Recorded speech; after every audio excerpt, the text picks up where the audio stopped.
What's scarier, a monster jumping out of the shadows, or the feeling that something is watching you, and you don't know what it is? Most horror writers rely on jump scares, blood, violence, shock, but the stories that stay with us for years, they use something far more powerful, psychological fear. Today, you'll learn how to write fear that crawls into your reader's mind and refuses to leave.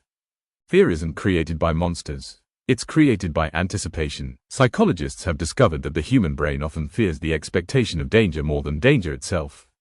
The moment you suspect something is wrong, your imagination starts working, and imagination is often more terrifying than reality.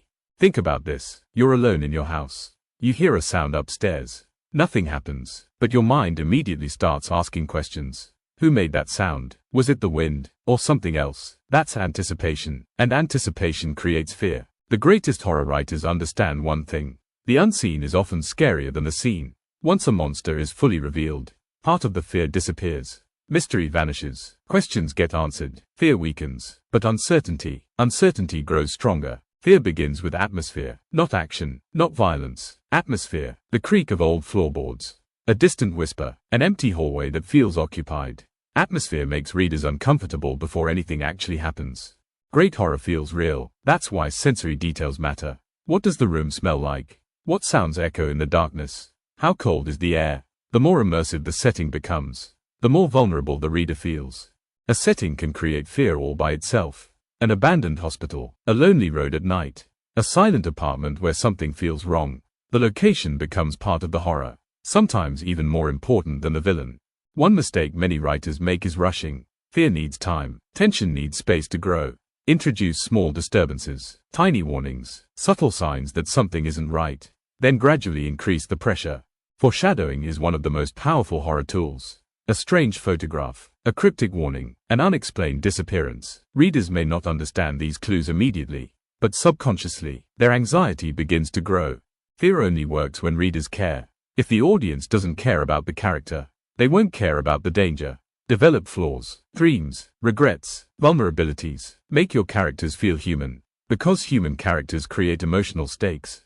Perfect characters aren't scary. Vulnerable characters are. Readers fear for people who can fail, people who can lose, people who can break. The more relatable the character, the stronger the fear. The most powerful fears are often ordinary. Loneliness, loss, rejection, failure, the unknown. These fears already exist inside your audience. Your job is simply to awaken them.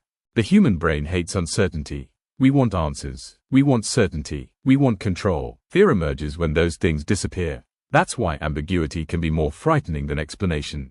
You don't need to show everything. Sometimes a shadow is enough. A strange sound, a door left open, a message with no sender. Suggestion allows readers to create their own horror, and their imagination will always work against them. Great horror often works on multiple levels. A house might represent trauma. A storm might symbolize emotional collapse. A locked room might represent buried memories. Symbolism deepens fear because it speaks directly to the subconscious. Physical danger isn't the only source of fear. Emotional fear can be even stronger. The fear of losing someone. The fear of becoming someone else. The fear of discovering a terrible truth. These fears stay with readers long after the story ends. One of the greatest mistakes in horror is explaining everything. Fear thrives in uncertainty. Not knowing is terrifying. Not understanding is terrifying. Not seeing the full picture is terrifying. Leave room for mystery. A great horror ending doesn't simply shock. It lingers. It leaves readers thinking, questioning, wondering. The goal isn't just to scare someone for a moment. It's to haunt them afterward. If you want to write fear without jump scares or gore, focus on anticipation. Build atmosphere. Use sensory details. Create relatable characters. Exploit everyday fears. Embrace uncertainty. Let imagination do the work. Because true horror doesn't live on the page. It lives inside the reader's mind. The most terrifying stories aren't always the bloodiest. They're the ones that understand psychology. The ones that tap into loneliness, uncertainty, loss, and the fear of the unknown. Because real fear isn't something we see. It's something we imagine. If you want more writing tips, storytelling breakdowns, and psychological horror techniques, subscribe. Because the best horror writers don't just scare their audience. They make the audience scare themselves.